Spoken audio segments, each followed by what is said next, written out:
Isang malaking desisyon para sa akin, iwan pansamantalang aking trabaho para makasama ang tinuring kong ina sa mahabang panahon. Bago rin ako nagdesisyon tungkol sa bagay na to, kinausap ko muna ang kapatid ko, pati ang aking turing na ina. Pumayag silang dalawa, ngunit mahigpit at tinutulan ni Lolo Raul ang desisyon kong iyon. Kailangan ko pa siyang pakiusapan ng ilang beses. You know, without you, this company will be put into risk. But Lara is here as well as her father, Tito Reagan.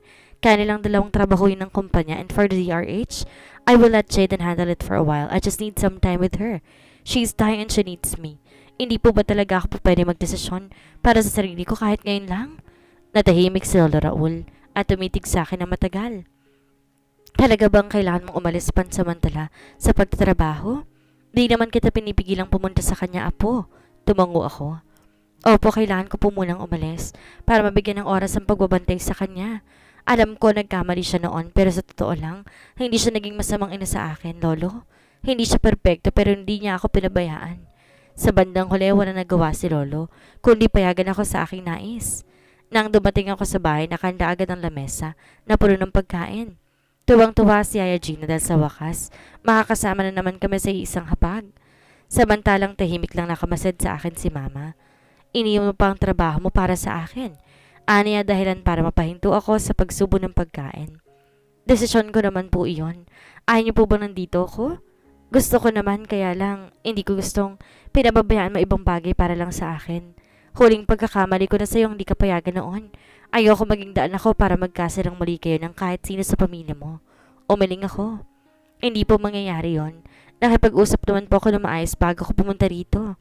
Hindi na siya muling nagsalita pa. Si Yaya Gina naman panay ang tingin sa aming dalawa. Ayaw niyo po bang nandito ako? Humugot siya ng malalim na hininga. Hindi naman sa ganon.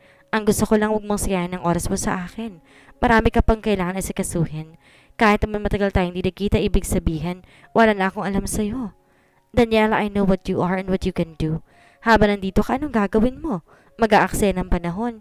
Kung ako sa'yo, mag-aral ka, mag-travel, mag-explore ng mga bagay na hindi mo pa nagagawa habang bata ka pa. Alam ko, magaling ka. Kaya mo nga magpatakbo ng kumpanya. Pero paalala lang, huwag mo sanang ikukulong ang sarili mo sa bagay na yon. Tumikim si Yaya Jean at agad tumayo sa upuan. Sumenyas din siya sa nurse ni Mama. Nagtungo sila ng kusina at nagpanggap na kukuha ng pagkain. You're dying. Mahina ang boses sa sabi ko. And what if I'm dying? Ano ngayon kung mamamatay na ako, Daniela? Ano, ihinto mong buhay mo para sa akin? Gusto ko itang alagaan, Ma. Pareho kaming tumahimik nang tumaas ang boses ko. Gusto ko maramdaman mo na kahit may nangyaring di maganda sa pagitan natin noon, na kahit nagalit ako sa'yo, nag-aalala pa rin ako sa'yo. Kasi mahal kita. Kasi tinuring kitang ina at patuloy na tinuturing bilang isang ina, kahit matagal ako nawala sa tabi mo. Gusto ko makita ni Abigail na inaalagaan din kita sa sandaling buhay na natitira sa'yo. Kasi inalagahan mo rin ako noon. Kahit sabihin ginawa mo yun para mapaghiganti sa pagkamatay ng anak mo, hindi mo pa rin maitatago ang totoong minahal mo ko. Kahit kailan hindi mo ako pinagmalapitan. Pinaaral mo ko, pinakain at higit sa lahat, minahal na parang isang tunay na anak at naramdaman ko yun. Ang tahimik na hapag, napuno ng kanyang mahihinang higpi. Kinagat kong aking ibabang labit umiwas ang tingin para pigilan ang sarili sa pag-iyak. You were not entirely bad. I understand why you did that, and I wanted to know that you did the right thing for me. You made my life a normal one. Kung siguro doon ako lumaki sa pamilya ko, baka bata pa lang po ako, negosyo ng inaasikaso ko. Kaya malaki pa rin po ang pasasalamat ko sa inyo. Gumiti sa akin si Mama at nilahad ang kanyang isang kamay sa akin. Tinanggap ko yon at gumiti sa kanya. Nagawa kong pigilan ng pagbagsak ng luha sa aking mga mata. Sa ganitong pagkakataon, alam ko, kailangan ko maging malakas dahil yun ang kailangan ni Mama. Kailangan niya na makakapitan. Ilang beses ko siyang pinilit bumalik sa pagpapagamot, pero nanatili siya sa kanyang desisyon na wag na. Masaya na siya sa kung ano nangyari sa buhay niya. May mga pagkakataong umaalis ako ng bahay para bumisita sa ospital. Sa loob ng isang taon, marami ng pagbabago kay Anton. Magmula na magising siya, paunti-unti naayos niya ang kanyang pananalita at nagsimula na rin siya sa kanyang whole body therapy. Hindi ko akalaing magiging maayos din ang lagay ni Anton. Maraming salamat sa hindi mo pagsuko sa kanya. Anang ina ni Anton. Ngumiti ako, tinawakan ng kamay nito. Hindi pa po siya pa pwedeng mawala. Marami pa po siyang gagawin. Marami pa po siyang itatayong building at isa pa siya ang gusto kong gumawa ng bahay ko kapag nagkaroon na ako ng pamilya. Ate Daniela, kailan po kayo babalik ng Siargao? Matagal na po kasi kayo hinihintay ni Ate Ana eh. Sana magkaroon ka na ng time na sa ganon, makapasyal ulit tayo gaya ng dati. Marahan kong girilo ang buhok ni Arken. Ayaan mo, kapag may oras na ako, sasabihan kita para makapaghanda ka. Dapat pagdating ko ng Siargao, may malaking marin na sasalubong sa akin bago ako bumaba ng bangka ha? Oo ba ate? Ikaw pa ba? Malakas ka kaya sa akin? Isa pa best in arts ako sa school. Hindi lang basta banner ang gagawin ko, with design pa. Mas lalo ako napangiti sa tinura nito. Namandang hapon nakatanggap ako ng text kay Yaya Gina. Emergency daw na kailangan kong umuwi dahil may nangyari.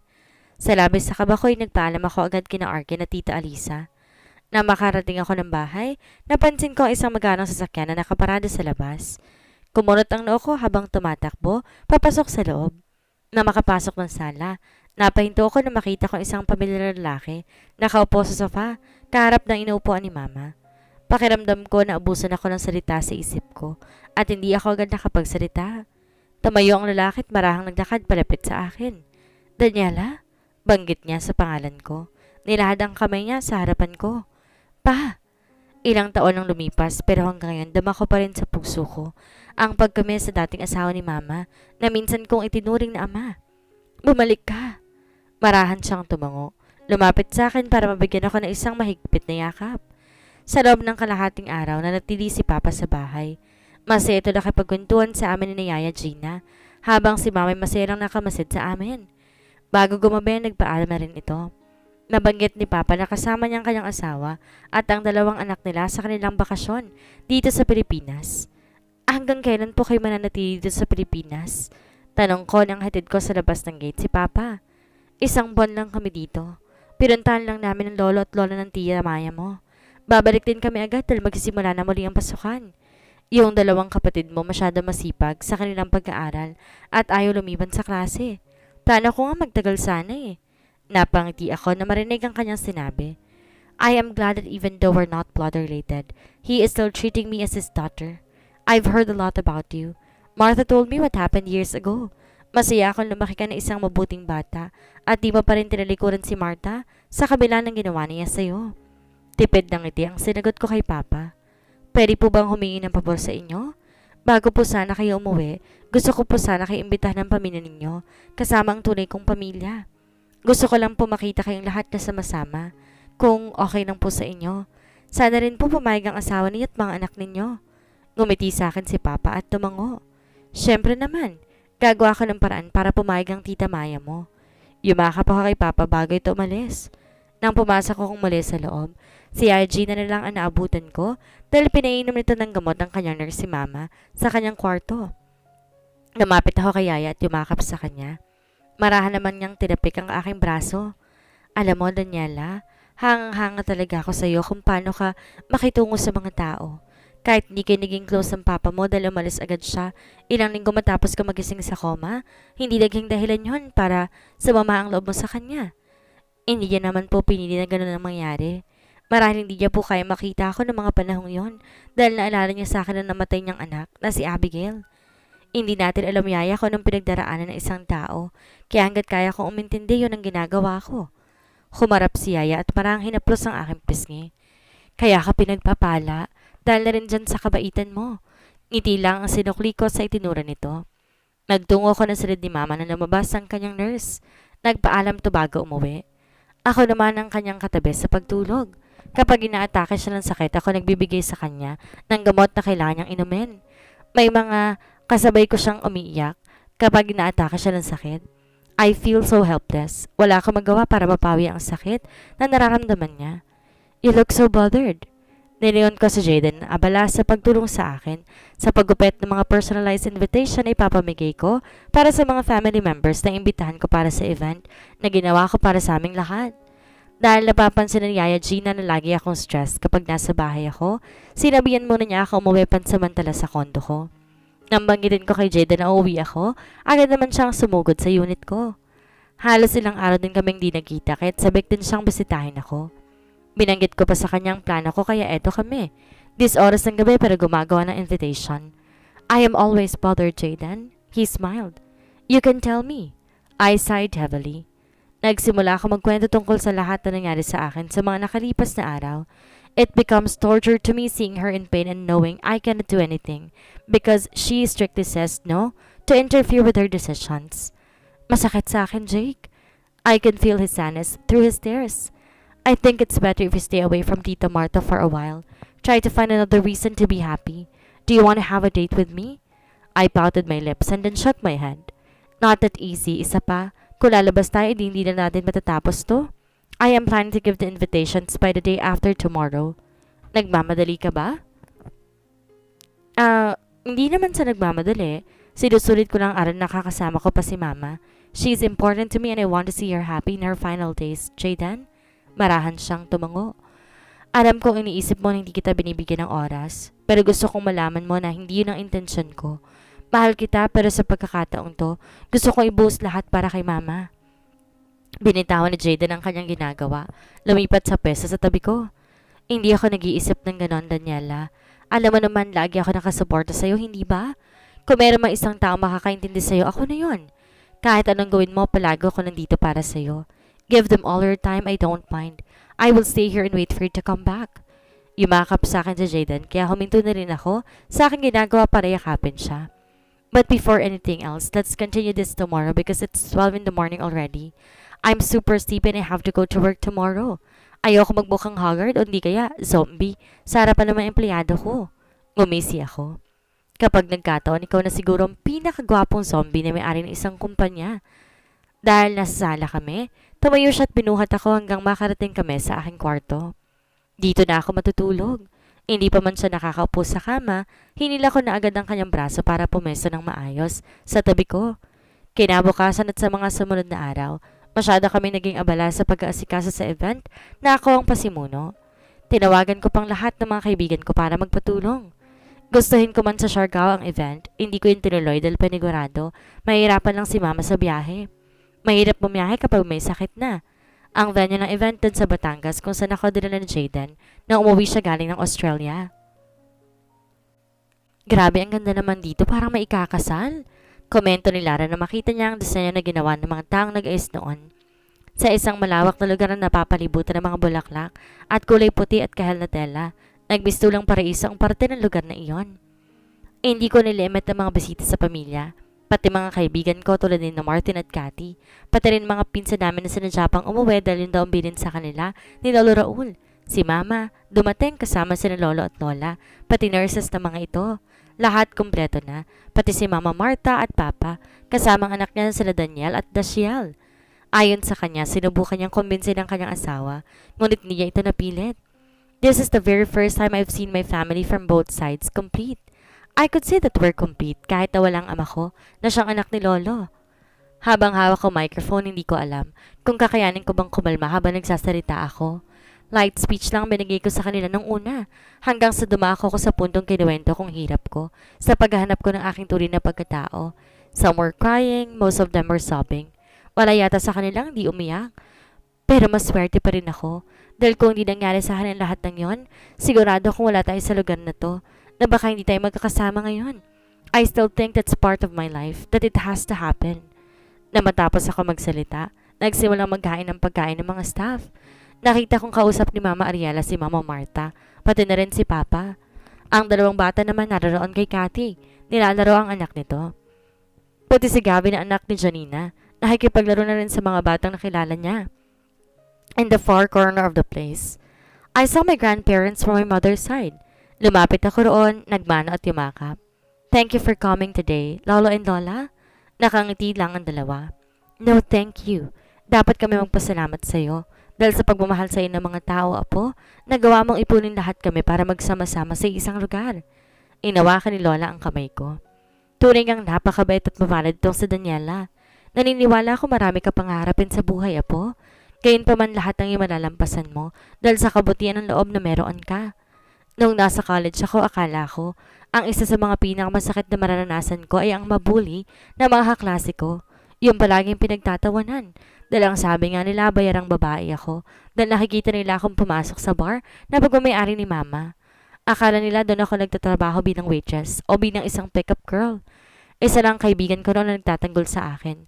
Si Angelo na hanggang ngayon wala pa rin akong balita kung nasaan na. Palagi yung sinasabi sa akin ni Mama sa akin na pamamana niyang negosyong pagkapag nawala siya. Dahil bukod sa akin wala siyang ibang anak o pamilya na pa pwedeng mag-asikaso nito. Ilang beses pa akong tumanggi ng dalang plano ko'y sumunod kay Papa sa UK. Pero ibang nangyari sa akin. Sa ibang landas ako dinala ng aking tadhana. Sakay ng wheelchair na tulak ng kanyang personal nurse. Napansin kong folders na nakapatong sa ibabaw ng binti ng aking ina. May maliit ding kahon doon. O ma, para saan ang mga yan? Tanong ko. Kasalukuyan ako naglilinis ng sala na makita siya, kaya napahinto ko sa aking ginagawa. Tinaas niya ang kanyang kamay at sumenya sa akin na lumapit ako sa kanya. Dalhin mo ako sa may sofa, Daniela. Binitawan kong hawak na walis. Lumapit kay Mama para alalayan siya sa pagtayo. Kinuha ko rin ang mga gamit at nauna yung dalhin sa lamesa. Naalala mo ba noon, anak? Hindi ba't palagi mong sinasabi na ayaw mo maging isang businesswoman? Gusto mo lang noon maging architect at makapag-ipon dahil ang plano may manirahan sa UK, kasama ang papa mo? Ngumiti ako at marahang tumango. Agad ako umupo sa kanyang tabi at marahang hinawakan ng kanyang kamay. I hope this time hindi mo natatanggihan ang pagbibigay ko sa iyo sa negosyong may iwan ko. Napalunok ako na marinig ang sinabi ni Mama. Is this her way of saying goodbye to me? Lahat ng bar ng bitayo ko sa iba't ibang parte ng bansa, lahat ng yun magmula noon ay nakapangalan sa iyo. Ginamit ko ang tunay mong pangalan sa paglilipat ng pangalaga nito dahil alam kong iingatan mo ang pinundar ko. Kaya't saan anak, huwag mo itong tatanggihan. Sa'yo ko lang ito ipapwedeng iwan ang hindi ako nangangamba dahil alam ko iingatan mo to. Hindi ako sumagot, bagkos iniga akong aking ulo sa kanyang balikat. Kagat ang aking ibabang labi, pinipigilan kong sariling umiyak. Naramdaman ko na anak. Tuwing gabi kapag matutulog ako'y palagi ko napapanaginipan si Abigail. Tumatawag siya. Tinatawag na niya ako. Wala akong masabi ng mga oras na iyon. Hinayaan lang tumulong aking luha at mabasa ang aking balikat. Lumipas ang isang linggo, mas lalong hindi ko kinaintignan ng kalagayan ni Mama. May mga oras sinatawagan ko si Jayden des oras ng gabi para lang pumunta sa bahay dahil wala akong makapitan. Hirap na ako. Wala akong makapitan at maiyakan. Pwede mo ba akong dalhin anak sa dagat? Masyado akong abala noon sa trabaho kaya bihira ako makapunta doon. Gusto ko maramdaman ang buhangin sa huling pagkakataon. Gusto kong matanaw ang paglubog ng araw. Na mismong araw na yon inayos na namin ni Jayden ang sasakyan. Nagmaneho patungong Batangas. Dinala si Mama sa lugar na pinangyarihan ng event. Saktong pagdating doon, abutan namin ang pagsimula ng paglubog ng araw. Matagal na panahon din na magmula na magkahiwalay kami ni Abigail. Marahil ito na ang tamang pagkakataon para magsama kaming dalawang muli. Hindi ako umimik. Tahimik lang tumutulong luha habang hawak ang push handles ng wheelchair. Si Jayden nasa likuran ko, nakikinig sa ko nung sasabihin ni Mama. You know, Abigail died in the water. I wanted to die in the same place she died. Malaki ang kasalanan ko sa aking anak. Dahil sa kapabayaan ko, maaga siyang nawala sa akin. Walang araw na hindi ko siya naisip, pero ikaw, Daniela, walang araw na hindi mo ako pinasaya. Ikaw ang pumuno ng kakulangan sa akin. Sigurado ako masaya si Abigail sa mga ginawa mo para sa akin. Binitawan ko ang handle ng wheelchair. Naglakad ako paharap sa kanya. Lumuhod sa buhangin na tinawakan ng kanyang mga kamay. Maraming salamat din po sa pag-aalaga sa akin, Mama. Maraming salamat dahil pinalaki niyo ako sa maayos na paraan. Salamat sa pagtuturo sa akin ng mga bagay na hindi ko alam. Mahal ko kayo. Ang kanyang kamay humaplos sa aking pisngi. Mahal din kita, Daniela. Kahit anong sabihin nila, anak kita. Pumesto ako sa gilid niya. Umapo sa buhanginan habang ulay nasa pagitan ng aking binti. Kagat-kagat ko ang aking ibabang labi nang sa gayon hindi niya marinig ang aking mga hikbi. A familiar touch of her hand landed on my head. Alam ko maging isang mabuting ina ka sa mga anak mo balang araw, Daniela. At kung totoo mang nagiging anghel ang mga taong namamatay, kami ng kapatid mong anghel at magbabantay sa iyo sa araw-araw ng buhay mo. Hindi ako nag-angat ng tingin. Naramdaman ko ang pag-alis niya ng kanyang kamay sa aking ulo. Pero nanatili pa rin ako nakayuko hanggang sa wala na akong salitang narinig mula sa kanya. Akala ko tumahimik lamang siya, pero na mag-angat ako ng tingin, doon ko lang napagtanto na hindi na siya humihinga. Wala na siya. Lumapit sa akin si Jayden, umupo sa tabi ko. Wala ni isang salitang lumabas sa kanyang bibig. Hinayaan niya lang akong umiyak sa dibdib niya. Maraming dumating sa burol ni Mama, kabilang lahat ng staff ng bar na sinadya pang bumiyahe para lang makarating dito sa Maynila. 5 days. 5 days of burial before we decided to let go of her. A month after her death, I still don't want to do. Nanibago ako sa paligid ko. Nang hina ako, di alam ko anong gagawin. Mabutit lagi akong binibisita ni Kathy sa kondo. Your family is waiting for you, Daniela. Ilang buwan ka pa bang magkukulong? Ang bar na nilagay sa pangalan mo, hinintay nila kung anong plano mo. They need you. We need you. Ngumiti ako sa kanya. I know, I'm trying. Makakaraos din ako sa sitwasyong ito. It took me some time to fix myself. Pinilit ko ang sarili ko bago pa dumating sa puntong si Lola Raul mismong sumundo sa akin. You look awful. Anilara nang pumasok ako sa kumpanya. Everyone was shocked when I did that. I was wearing good clothes, but my gloomy facial expression. At least I managed to get out of my comfort zone. Ready na ako ulit harapin ang mundo. Lara opened her arms wide, inviting me for a hug. That's how Del Rio managed to do it. You just face it despite everything. Welcome back, my cousin. Malaki nagbago sa akin mula na magbabalik ako ng kumpanya. May mga pagkakataon di ako makapag-focus sa trabaho, kaya palagi ako napapagalitan ng pinsan ko. Ako pa rin naman ang humahawak sa mga malalaking meetings. Ako pa rin nag-aasikaso ng karamihan sa kumpanya. Pero hindi ako tulad ng dating binibigay kong lahat ng oras na meron ako para sa trabahong iyon. May mga pagkakataon na iisip kong pansamantalang lumiban muna ng center point para mabigyan ko ng mas maraming oras ang DRH, pati na rin ang chains of bars na iniwan sa akin ni Mama. Ang kaso wala pa akong lakas ng loob na sabihin kay Lolo ang tungkol doon. Are you happy right now? Talong ni Kathy habang kasalukuyan ko siya, tinutulungan sa pagbibake ng ginagawa niyang cookies. Generally, I am. Wala namang rason para hindi maging masaya, hindi ba? Huminto siya sa paglalagay ng mga lutong cookies sa Tupperware container. Tumingin sa akin diretso.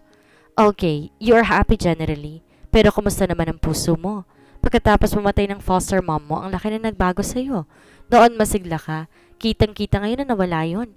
There is a part of you that has lost the moment she's gone. I smiled. Well, gano'n naman talaga siguro. Kapag nawala yung taong mahal natin, may parte sa pagkatao natin na mawawala. It's just 5 months, Kat. Give me a break. Hanggang ngayon hindi pa rin ako makapaniwala na wala na siya. Lumapit siya sa akin. Hinawakan ang aking magkabilang balikat. But it's life, Daniela. Lahat naman tayo mawawala dito sa mundo. Hindi nga lang natin alam kung sinong nauuna at mahuhuli. It's hard to move on. I know that. But you have to. Marami nagmamahal sa'yo, hindi mo ba napapansin? Dahil malungkot ka. Sinasara mong sarili mo sa mga taong nagmamahal sa'yo. For example, sa Jaden. Ano mo bang dumarating sa punto na abutan ko sa rin ni Martin na nag-uusap at ang topic nila ikaw? Ang sabi niya mas gusto mo mag-isa palagi.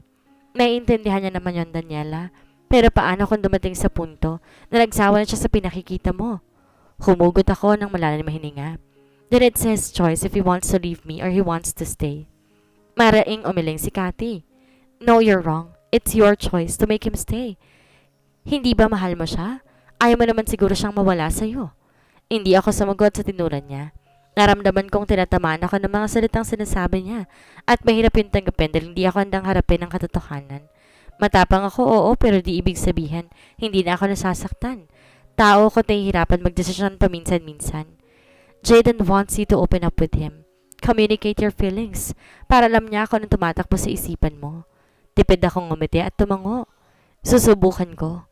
Huwag mong subukan, Daniela. Gawin mo. Jaden is waiting for you. Ang plano ko sana pagkatapos ko kinakati, dediretso na ako sa pag-uwi sa kondo ko para makapagpahinga. Pero dahil sa sinabi ng kaibigan ko, naisipan ko na pumunta sa kondo ni Jaden para bisitahin siya. Dumaan din ako ng restaurant para bumili ng pagkain na dadalhin para sa kanya. Naipit lang ako sa traffic kaya medyo gabi na ako nakarating. Nang tumapat ako sa pinto ng kanyang unit, agad ako nag-doorbell. May complimentary key naman ako kaso wala yun sa bag na dala ko ngayon. Ilang sandali lang bumukas ang pinto. Bumungad ang isang magandang babaeng nakasuot ng dress na hanggang above the knee ang haba. Hindi ko napigilan ang pagkabog ng aking dibdib. Lalo nang umiti ito sa akin. Hello, sino ka?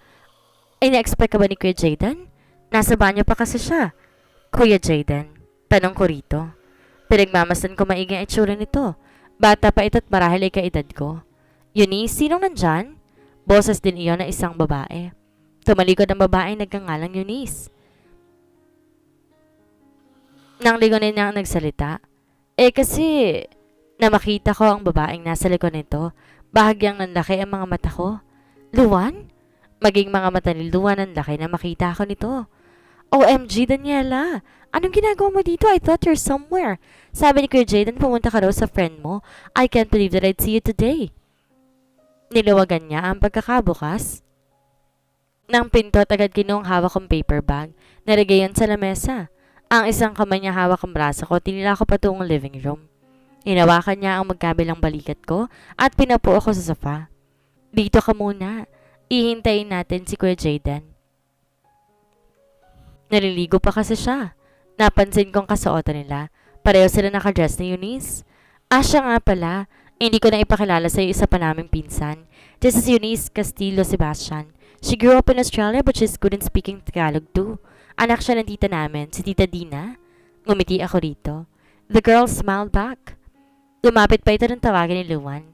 She is Daniela Del Rio, Kuya Jaden's wife. Naningkit ang mga mata ko na marinig ang sinabi ni Luan. Hinampas ko siya sa braso. O bakit? Anong ginawa ko? I glared at her then shifted my attention to Eunice. Luan's kidding. Girlfriend ako ni Jaden. Hindi niya ako asawa. Bumukas ang pinto ng kwarto. Nakita ko si Jaden na lumabas ng silid. At mabilis na naglakad papunta sa akin. Bahagya pa siyang tinulak ni Luan para umalis sa dinaraanan niya. Ouch! Reklamo ni Luan. Dumukwang kaagad si Jaden. Para halikan ako sa pisngi. Agad naman ako umiwas dahil tumutulo pang basa niyang buhok. What brought you here? Sabi niya nga ba, mamimiss mo rin ako eh.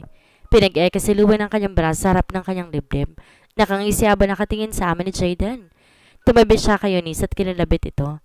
Kahit sabihin mong di kayo mag-asawa, alam naman ng lahat nandun din yan patungo. Lumapit ako kay Jaden at ginitian ako nito ng ubod ng tamis.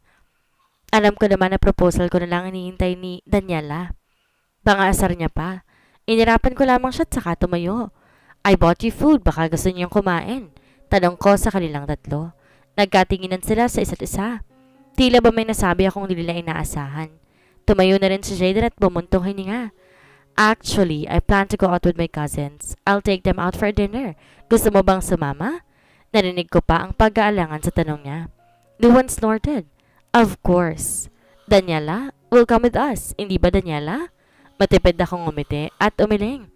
No, hindi na. Oras din yung magpipinsan yan. Hindi na ako sasama para naman makapag-enjoy kayong tatlo. I'll go ahead na rin. Dumaan lang talaga ako rito. Para ihatid ito kay Jaden. Inayos kong pagkakasabit ng aking bag sa aking balikat at nagsimula na maglakad. You're leaving? Tanong ni Jaden sa nagtatampong tono. I wanted to stay pero ano namang gagawin ko sa kondo niya kung nasa labas sila ng mga pinsan niya? I don't wanna wait. I appreciate the invitation of coming with you and sorry if I had to decline. Maybe some other time. Hindi kasi ako handa ngayon eh. Umiti ako kay Luan. Ganon din kay Eunice. Bumaling naman ako kay Jaden para tumango ng marahan.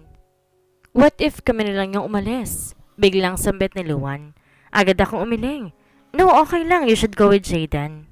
Plano niyo naman yan.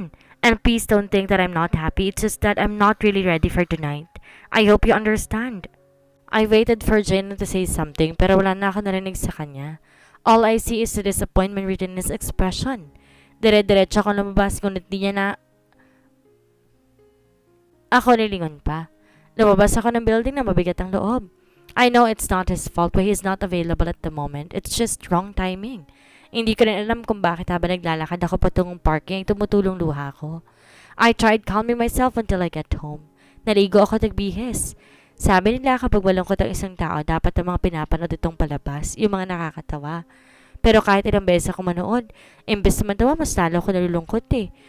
Napapansin ko mag-aalas 11 rin ng gabi, tumigil na ako sa panonood. Ako ba maglalakad na ako papasok ng aking silid na makarinig ako ng katok sa pinto ng unit ko. Lumapit ako roon. Sumilip sa peephole. Na makita kong si Jaden yon agad kong binuksan ang pinto. I did not expect him to be here at this hour, pero mas hindi ko ina-expect ay makita isang bungkos ng kulay parang rosas sa kanyang mahigpit na hawak. Binuksan kong mas malawak ang pinto para imitahan siyang pumasok. Pasok ka. Nakatitig lamang siya sa akin, partikular na sa mga mata ko. Did you cry today? Kinagat ko ang aking ibabang labit, tipid na tumungo. Konti lang. Tumalikod na ako sa kanya at iniwan siya sa pinto. Pero hindi pa man ako nakakain ng hakbang na maramdaman ko ang pagyakap niya mula sa aking likuran. I love you. Ani at saka kumaring hinalikan sa buhok. Hindi ko alam kung bakit, pero bigla na lang humagulhol ng iyak at tumarap sa kanya para yumakap. Binitawan ng hawak niyang bulaklak para mayakap niya ako ng tuluyan. You can tell me everything, mahal. Alam mo namang dito lang ako para sa'yo, hindi ba? Agad akong tumango at nagangat ng tingin sa kanya. Na makita kong kanyang mukha agad kong hinawakan ng kanyang magkabilang pisngi at tumingkayad para halikan siya.